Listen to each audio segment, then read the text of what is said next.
Hey everyone, welcome back and thanks for your time. In this news report, I'll go over the latest government audit of the initial gateway elements supporting the Artemis IV mission. Now that most of the Artemis II vehicle hardware is at or near the Kennedy Space Center launch site, it's worth taking an early look at how Exploration Ground Systems will start putting it together and getting it ready for launch. The Aerospace Safety Advisory Panel held their public outbrief session on August 1st, following quarterly meetings with NASA, and provided a little bit of color on some outstanding issues that need decisions for Artemis II. And there's more to say about the Senate Appropriations Bill language on SLS that I started into last week, and how the recent update from the SLS Stages factory in New Orleans relates to that. NASA is also slowly catching up with the release of imagery taken in the last month of production prior to the delivery of Core Stage 2 to KSC. So let's dive into the details of all that. The major news item again comes from a source outside the agency, with those details being reported from oversight of NASA by the Government Accounting Office. On Wednesday, July 31st, the GAO released a report on the relatively current status of the initial gateway elements. The first two elements, the Power and Propulsion Element, or PPE, and the Habitation and Logistics Outpost, or HALO, will be launched together as a precursor to the Artemis IV mission. Artemis IV would see the first SLS upgrade launch the first Gateway Assembly mission. SLS Block 1B with the new Exploration Upper Stage would send Orion and the International Habitation Module, or IHAB, to the Gateway. As it stands, though, that depends on when the PPE and HALO would launch. The title of this GAO report, number GAO 24-106878, refers to how overweight the two elements are currently, but the report itself provides a good deal of context about the current status, current issues, and current assessment of the schedule. In January, in the audio conference announcing delays to the Artemis II and III missions, NASA officials also said that the Gateway launch date was under review. Subsequently, in March, NASA released cost and schedule baselines for the initial elements, also known as the Co-Manifested Vehicle, or CMV. Those estimates were approved in December, but not announced until March, and the launch of the CMV was projected in December of 2027. For those of us following the Artemis programs, it's pretty well known that it will take the Gateway a year to transfer from the Earth orbit insertion provided by an expendable SpaceX Falcon Heavy launch vehicle to the Gateway's final near-rectilinear halo orbit of the Moon. NASA said that it would set a more aggressive target launch date than the baseline estimates back in March, but it's now 7 months since the original announcement and there's been no update. The GAO report provides a reason why, which is that the Gateway program is planning a major design synchronization review next month in September of 2024. The December 2027 launch date projection was a joint confidence level estimate, and the report provides a good overview and explanation of that on page 9 of the report. As noted, the agency typically approves baselines at a 70% confidence level, which was the case for the Gateway estimate. The report also notes that joint confidence level analysis will be updated in the upcoming sync review, so we may see that JCL schedule date change. Given that Artemis IV is planned for September 2028, and it would take a year for the Gateway to reach the Moon from where the Falcon Heavy drops it off in Earth orbit, a December 2027 Gateway launch would be too late to support the Artemis IV schedule. The report also notes that the CMV might need another 2 to 4 months above the 1-year transit to complete insertion and checkout of the spacecraft in the Gateway orbit before it would be ready for Artemis IV. GAO says that NASA was planning to set the more aggressive launch date target sometime this summer. It would need to be no later than September 2027 to have a chance to support the current Artemis IV launch date. It's worth noting that Gateway is not the only factor in the Artemis IV planning schedule, which also includes the first SLS Block 1B launch and the first launch using Mobile Launcher 2. Regardless, both of those dates, the target date and the revised Joint Confidence Level Analyzed date, will be things to watch for and ultimately to compare.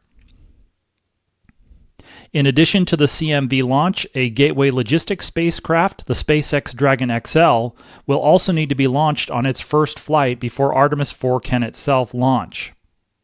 The GAO report provides a progress report on the development, assembly, and test of those elements, and also provides a rare quantified launch mass for the CMV.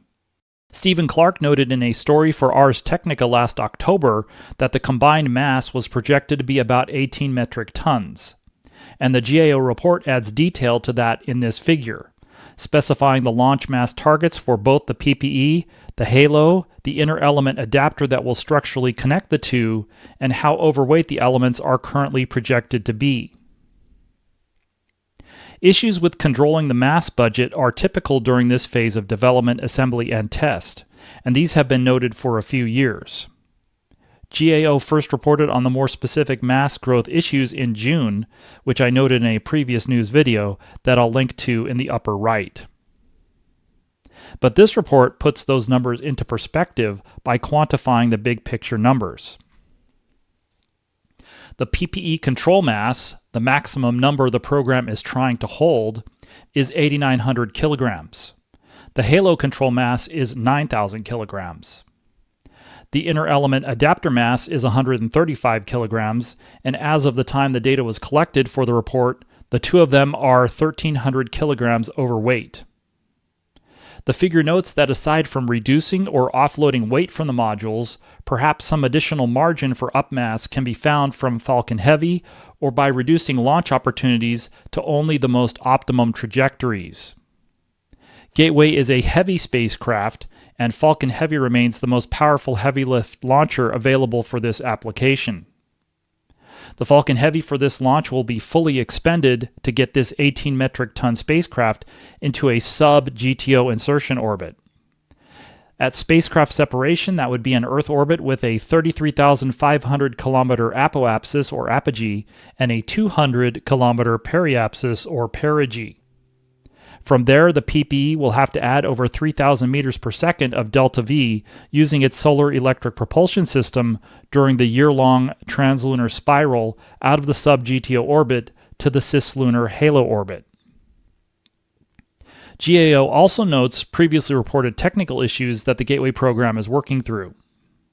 One is with attitude control when something like Starship HLS, which by itself is much larger than the Gateway, is docked there. Another is the progress of qualification and certification of the solar electric propulsion elements. We've been waiting for a new launch target date all year, but now we'll also be looking to see if reanalysis of joint confidence level estimates changes, and whether NASA already needs to delay the Artemis IV planning date again.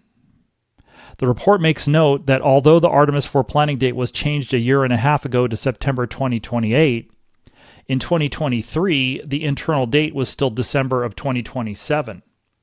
By January of this year, apparently that internal date had slipped to September 2028. The Artemis IV change back in early 2023 was due to budget cuts, and since then we've seen even more of those, so the budget caps may be another one of the forces pushing the Artemis schedule farther out to the right. Integration of the Artemis II vehicle, or stacking, is still a ways off, since one of the pieces is out of place, and the timing will depend on how NASA decides to proceed with Orion issues and also the progress of Orion final assembly. But let's take a sneak peek at the overall timeline, since I noted last time that NASA officials were talking about a late winter, early spring timeframe for a tanking test of the Artemis II SLS. I'm hoping there's time to do a deeper dive into the phases of integrated operations, beginning with stacking of the booster segments, but for an early preview, let's start from here. I've displayed this NASA graphic that was first published in 2021 ahead of Artemis I stacking several times now, and it shows the physical stacking of the launch vehicle and spacecraft. But that physical stacking just bolts them together. They still need to be plugged into each other and to the ground launch control system. The connectors between the SLS stages, Orion, and the spaceport command and control system are the umbilicals that are attached from the mobile launcher. There are umbilicals that connect to the bottom of the core stage and SRBs, and then a series of swing arms attached to the upper parts of the core stage, the ICPS, and Orion. After the pieces of SLS are bolted together, those umbilicals are extended and umbilical plates and other connectors are plugged into the vehicle. This is an old graphic from Exploration Ground Systems, back in 2015 when it was still called the Ground Systems Development and Operations Program, or GSDO. This shows the connections from Mobile Launcher 1 to the SLS Block 1 vehicle in its one and only crew configuration. At the bottom of the vehicle, the SRB aft skirts have purge and electrical umbilicals, and the core stage engine section has the two tail service mast umbilicals. I went through those in more detail in the video I made annotating Artemis I launch replays from cameras on the zero deck of the ML. The tail service mast umbilicals that connect to the core stage are on the 0 degree or plus Z side of the vehicle. This graphic shows those different sides of the vehicle. Going back to the umbilical graphic, we're looking at the minus Y side. Out on the launch pad, this is a view looking from east to west that we got a long look at in 2022 live streams. Well, at least during the daytime. In one of the recent videos, I'd said that quote-unquote the umbilicals were pointed at the ceiling with the stage rotated to its transportation orientation at Michoud, but that's only those two tail service mast umbilicals.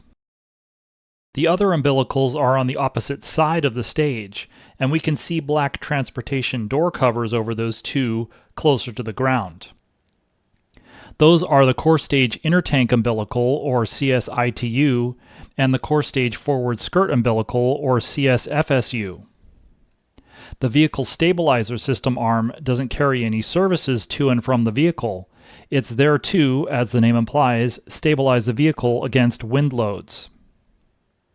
Above that is the interim cryogenic propulsion stage umbilical, or ICPSU, which provides propellant and other services to the ICPS and air conditioning to the LVSA, since most of the stage is encapsulated inside that adapter. And then above that is the Orion service module umbilical and crew access arm.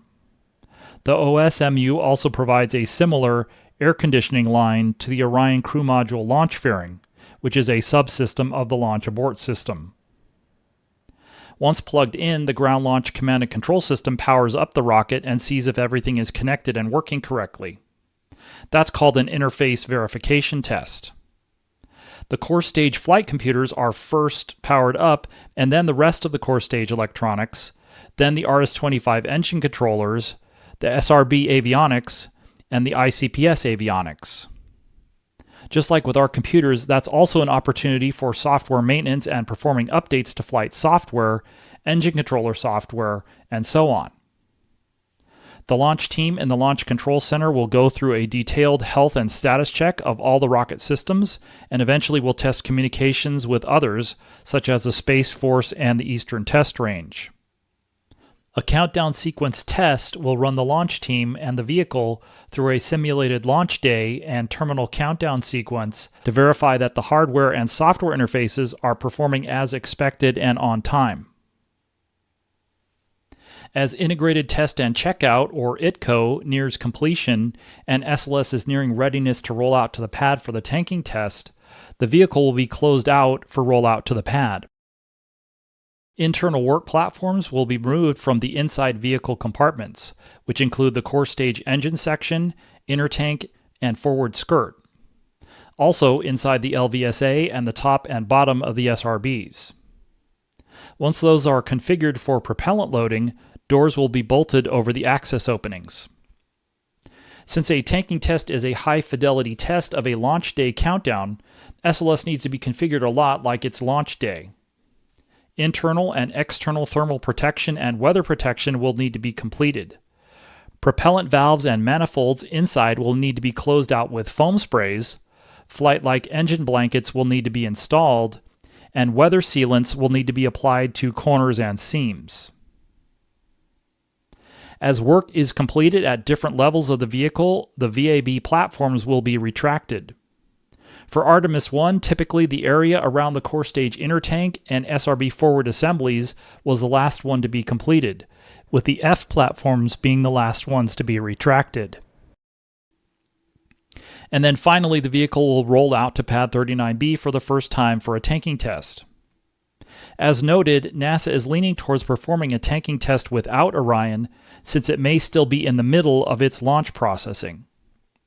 For an SLS-only tanking test, the vehicle would be the boosters, core stage, LVSA, and ICPS. This has been referred to as an ICPS short stack. We saw something similar for Delta IV pre-launch wet dress rehearsals, where the Delta second stage, which ICPS is a near-carbon copy of, had a weather cover placed over it, essentially as seen here when the Delta vehicles were rolled to their launch pads from their horizontal integration facilities on the east and west coasts. After the tanking test activities are completed, the vehicle would roll back to the VAB for Orion to be stacked on top, and final launch preparations would begin. While integrated operations is assembling and testing SLS in the VAB, EGS spacecraft and offline operations will be processing Orion for launch. After EGS takes ownership of Orion in the Neil Armstrong Operations and Checkout Building in the KSC Industrial Area, they will roll the spacecraft to the Multi-Purpose Processing Facility, also in the same industrial area. There, they will load propellants and other fluid commodities on the spacecraft. Beyond the hypergolic bipropellants for the service module engines and the hydrazine monopropellant for the crew module thrusters, those include commodities like water, oxygen, nitrogen, and helium. Some crew module outfitting or configuration for flight may also be performed during that time. That work in the MPPF, often with large quantities of hazardous fluids, will take a few months to complete. After that, the spacecraft will be moved to another location in the industrial area, the Launch Abort System Facility, or LASAF. That is where the Orion Launch Abort System will be stacked on top of the crew module. The LAS tower assembly will be lifted on top of the crew module, the 6 retention and release mechanisms will be secured between them, and then eventually the large ogive-shaped fairing panels will be installed to encapsulate the crew module. After testing out communications, performing leak checks, verifying the hatches for the LAS and the crew module work correctly, and closeouts, the Orion launch assembly is complete, and it is then driven to the VAB for stacking on top of SLS. That work in the LASAF should take another couple of months or so to complete. Speaking of budget caps, the report that accompanies the Senate CJS appropriations bill notes that, when it speaks about controlling heavy lift launch costs within NASA's Human Spaceflight Exploration Directorate. The House of Representatives last year negotiated budget caps on the current fiscal year and the upcoming one.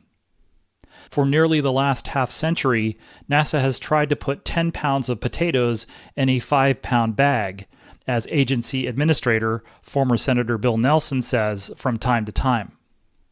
The budget caps have reduced that to maybe a 4-pound bag, and the SLS budget becomes more and more conspicuous in these situations. The language in the report attached to this appropriations bill for commerce, science, justice, and related agencies notes this specifically, saying, quote, "The committee is concerned that cost overruns for flagship missions, including those in the Exploration Directorate, are affecting programs across the agency." Unquote. The budget caps and resulting cuts don't just mean that future plans are being postponed or canceled. NASA is now making choices about cutting and canceling more existing programs this year due to its shrinking budget. We recently saw the Viper lunar rover shut down, and we're seeing proposals like ending science operations for the Chandra X-ray telescope. Congress will have the final say about whether to approve those cuts or not, but the Senate bill indicates that the CJS Appropriations Subcommittee is aware of the squeeze between the big-ticket items they refer to as flagship missions and everything else that NASA does. The report language prefaces the SLS directives this way, saying, quote, "NASA must effectively manage the cost and schedule of the agency's highest priority missions, especially in light of a constrained fiscal environment." Unquote. Artemis is, of course, the agency's highest priority, as set 5 years ago in 2019, and SLS is the biggest ticket item in the Exploration Directorate. I noted last time that this report language is not public law yet, so we'll see if it survives the rest of the budget process. Going forward this year, we'll be watching that and continuing to watch whether there's any developments in negotiations between NASA and Deep Space Transport LLC regarding commercialization of the SLS program. The outstanding contract within SLS is for production of the liquid hydrogen, liquid oxygen stages, the core stage and the exploration upper stage. The current contract only covers completion of the stages for Artemis II and IV.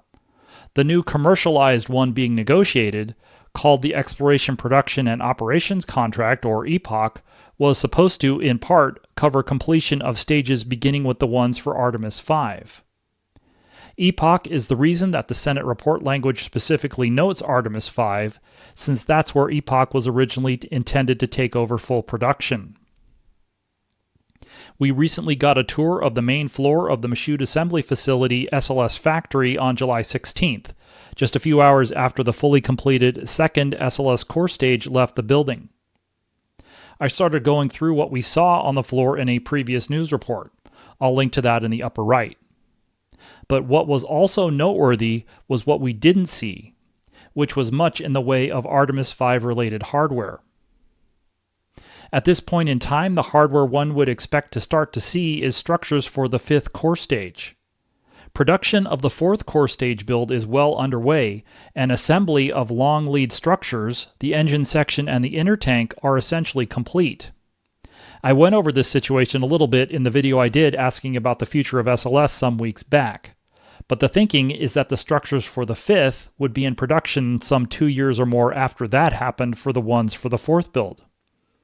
Several of the rings that will be welded between some of the structure for the fifth core stage have already been assembled, but there was no sign of barrel panels or thrust structure elements for the engine section or the inner tank.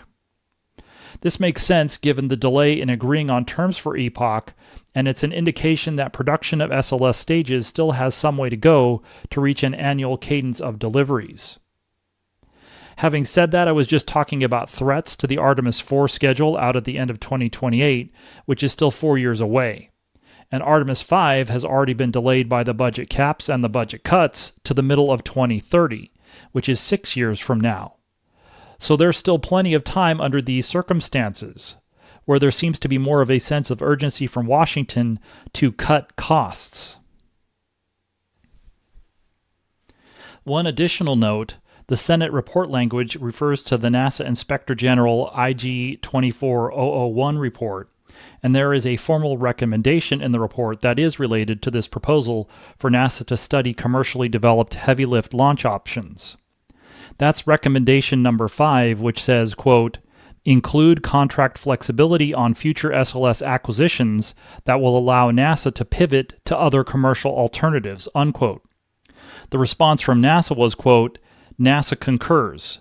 The procurement strategy for EPOC has not been established, pending performance under the pre-EPOC evaluation and readiness effort. However, at that time, NASA will ensure appropriate flexibilities through the use of contract options or other means to explore the use of commercial alternatives if feasible, unquote. The estimated completion date at that time was the end of 2027. But the question there is whether that is feasible during EPOC contract negotiations. It probably requires all parties to agree to those terms.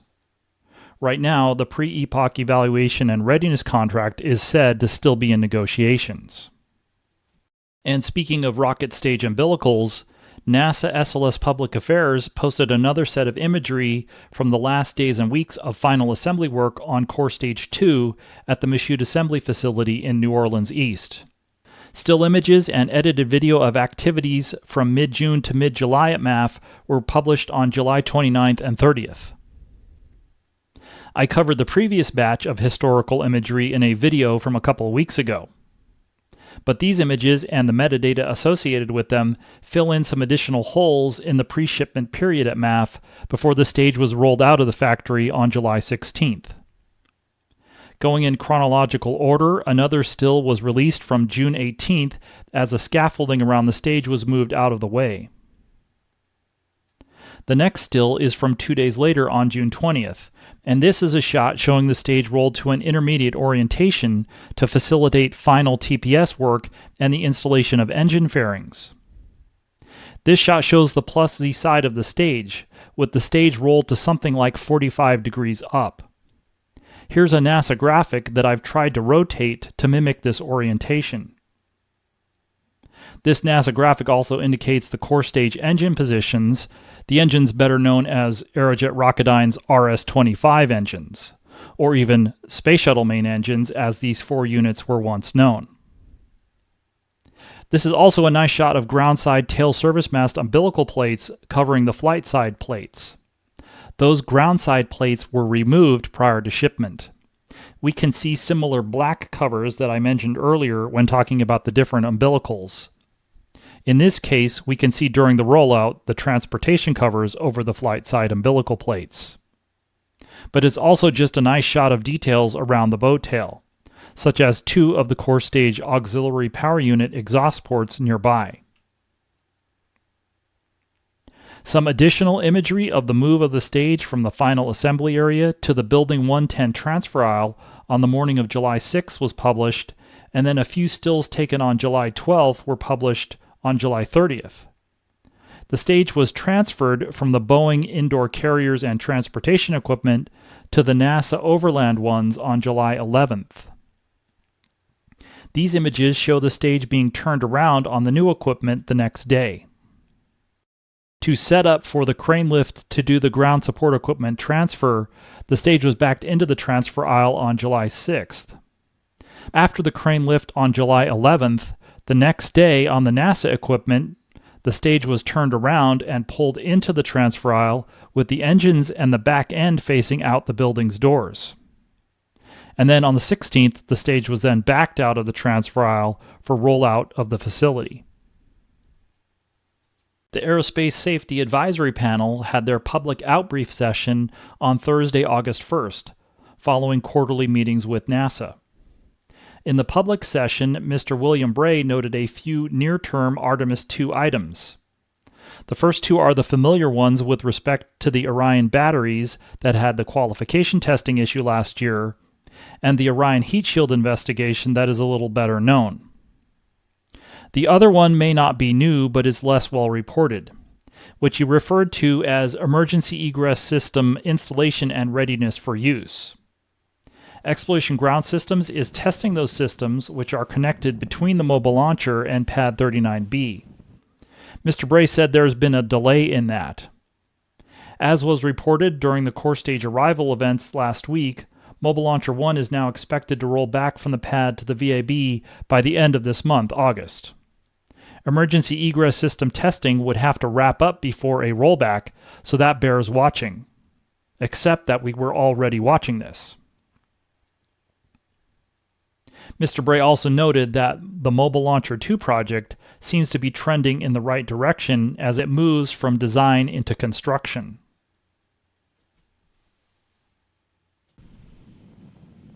Thanks for watching. Click on the like button if you found this video informative.